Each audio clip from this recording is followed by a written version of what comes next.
Luis Altamirano, general, excomandante general del Ejército, catedrático y analista político esta mañana con nosotros. Bienvenido, ¿cómo está? ¿Cómo está la salud? Bien, buenos días. William, buenos días, un gusto estar acá con ustedes. De igual forma, un saludo a toda la audiencia. Guayaquil, ¿cada qué tiempo viene?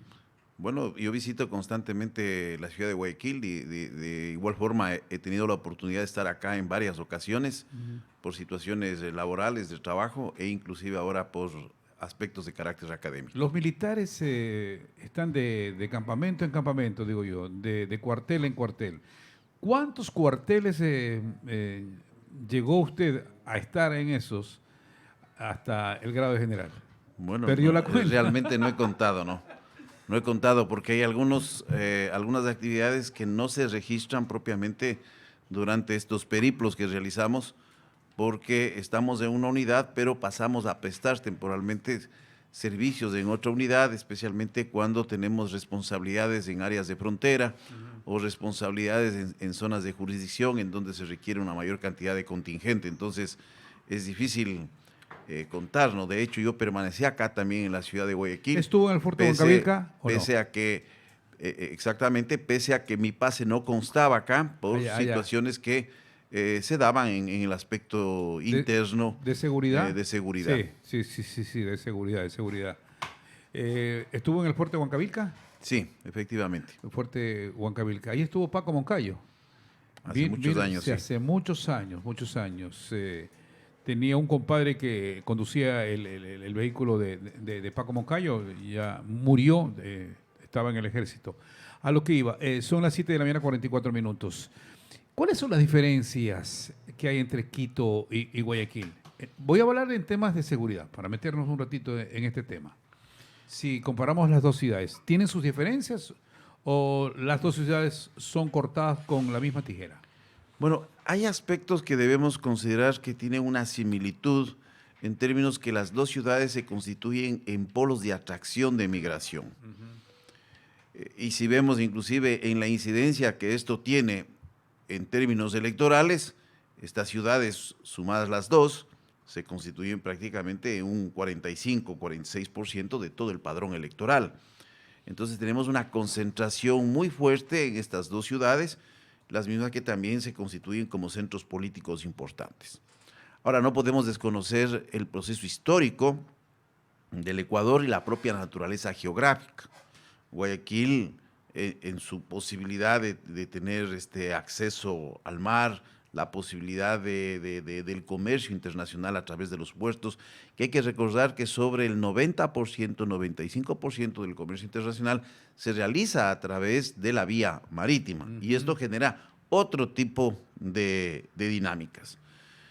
Y en ese sentido, en términos de la seguridad, los puertos son atractivos para organizaciones criminales que están ligadas con el narcotráfico con la finalidad de contaminar la carga y alcanzar los mercados internacionales. Eso no pasa en Quito.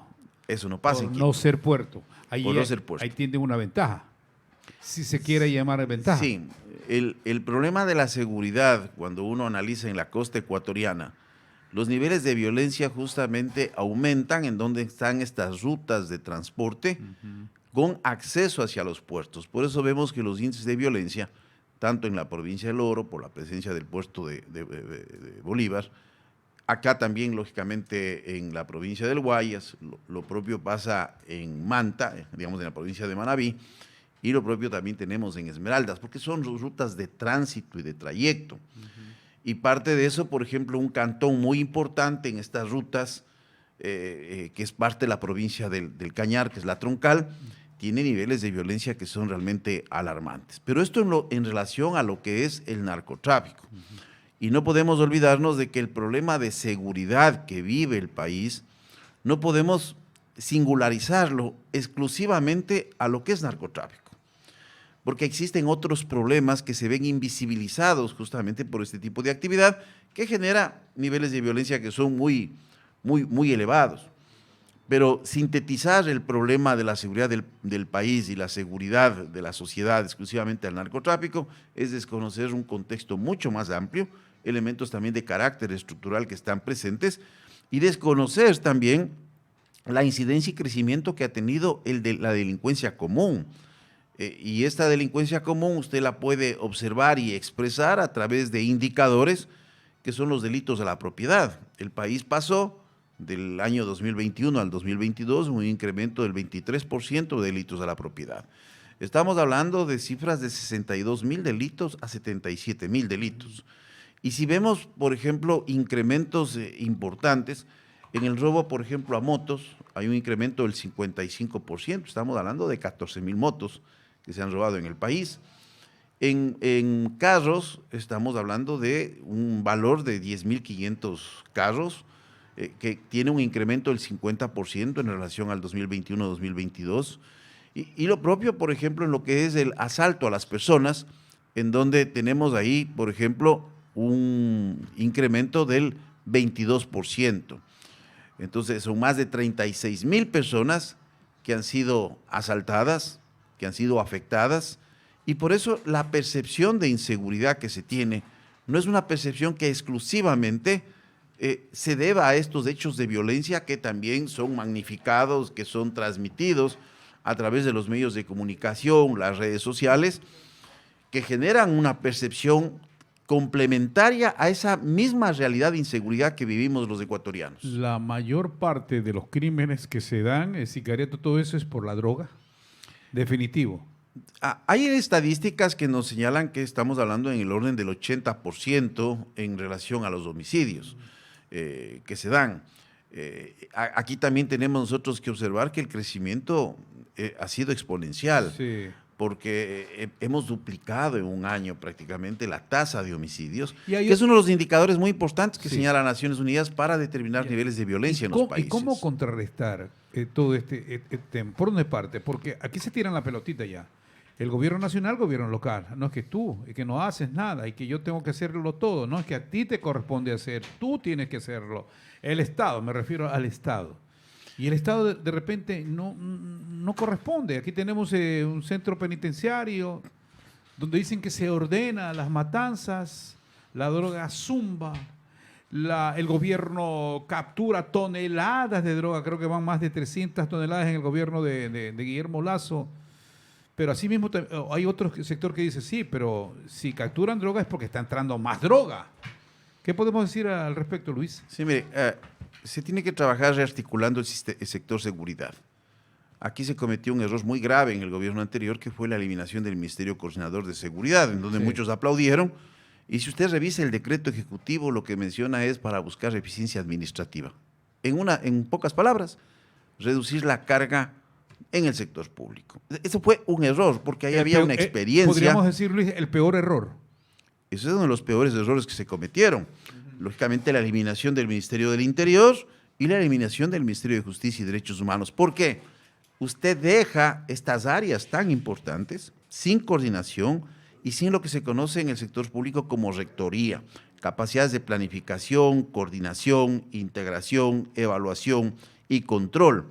Y la capacidad de integrar otros elementos que no están relacionados ciertamente con elementos duros de la seguridad, sino elementos de carácter transversal que permiten ir solucionando problemas de carácter estructural, que uno de esos es la pobreza.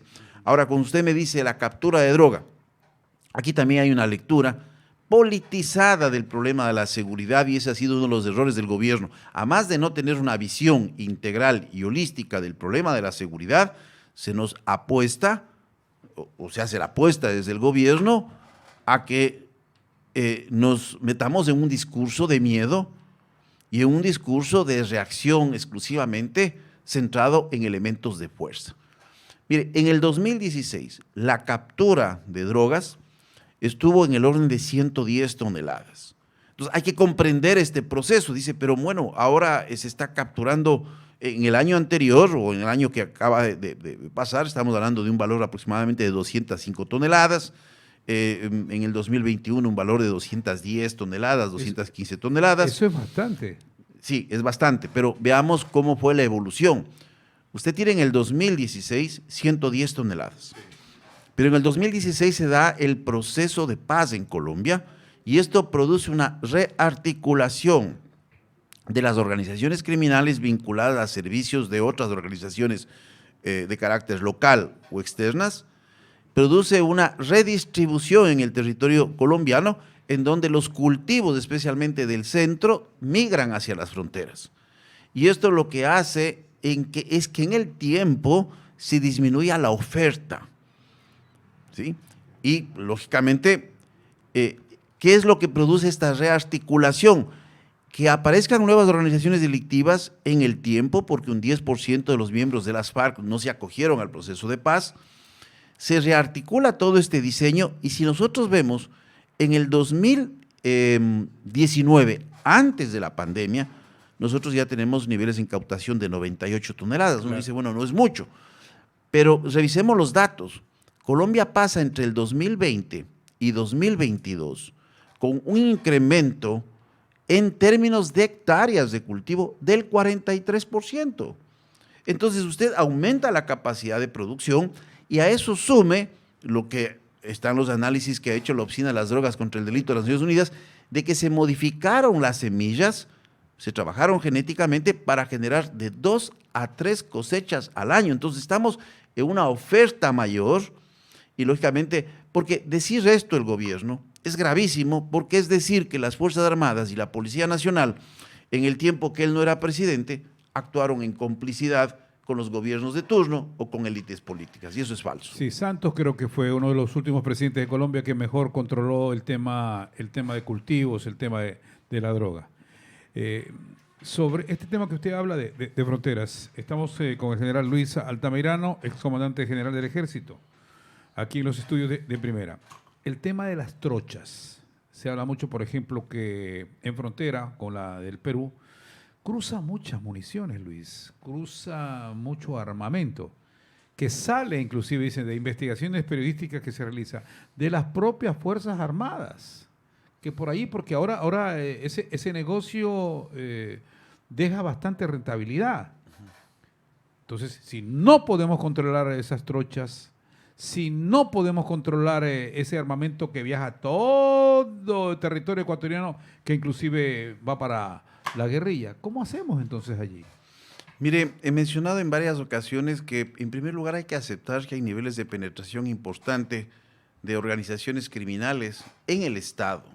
Y cuando hablo del Estado hablo de muchas instituciones, es decir, del Ejecutivo, potenciales vinculaciones que se puede tener con la Asamblea y de igual forma con el Poder Judicial, representado en jueces y fiscales. Por eso es que la solución a este problema no es una solución de incremento de policías exclusivamente, no es una solución de medidas de fuerza. Si no trabajamos desde el Ejecutivo en un proyecto nacional que fortalezca el sistema de justicia, una verdadera transformación, no solo normativa, sino con la entrega de recursos, bueno, estaremos en esta permanente cacería del gato y del ratón. No vamos a solucionar absolutamente nada. Si es que el gobierno piensa de que la solución solo es de fuerza, se está olvidando que debiera fortalecer y crear una verdadera fuerza de tarea financiera.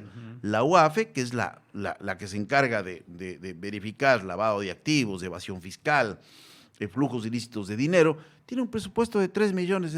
Nada. Y de los cuales, mire usted las personas que ponen a la cabeza, que ni siquiera tienen experiencia. Y el nivel de inversión del año anterior fue de $50,000. Entonces, ¿cómo va a enfrentar usted una actividad de crimen organizado en donde tiene que controlar una serie de flujos, como yo le digo, desde evasión? Y aparte de eso, ahí se tiene que trabajar.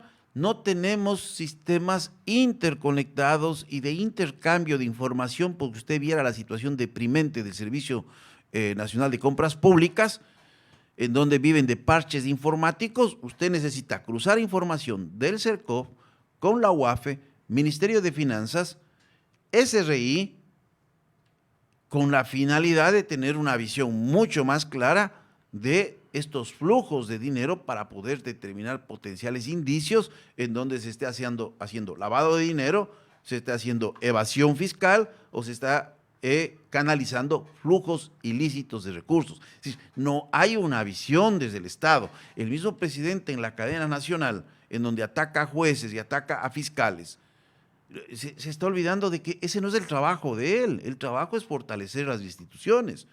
y no coloca los recursos. Cuando uno ve las asignaciones presupuestarias y la gestión del presupuesto, yo le digo, William, es totalmente deficiente. Y solo permítame para que la audiencia nos escuche y ponerle un ejemplo. En el gasto de inversión, en el área de salud, el año anterior, el presupuesto estableció un valor, y le voy a dar en valores cerrados, de 300 millones de dólares. Le hablo de gasto de inversión, no le estoy hablando de los gastos generales. De los 300 millones de dólares se hace una modificación en el año, en menos. Se le reduce 60 millones de dólares. 240 queda. Quedan 240. De los 240, ejecuta 200. Entonces, en la práctica, quienes hemos trabajado en planificación, decimos... Un recorte de 100. Yo planifiqué alcanzar metas con 300. Claro. Y a la final gasté 200. En la práctica de lo planificado ejecuté el 66%. Una tercera parte se fue.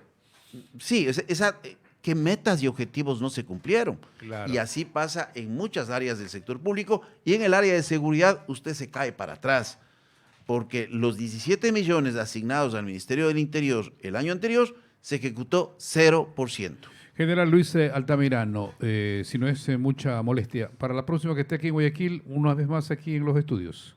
Claro, me comprometo. Muchas gracias a usted, William. Para seguir hablando. Gracias por acompañarnos esta mañana. Por favor, las galletitas, el cafecito, están ahí. No, muchas gracias, sí, muy amable. Gracias. Gracias por estar aquí en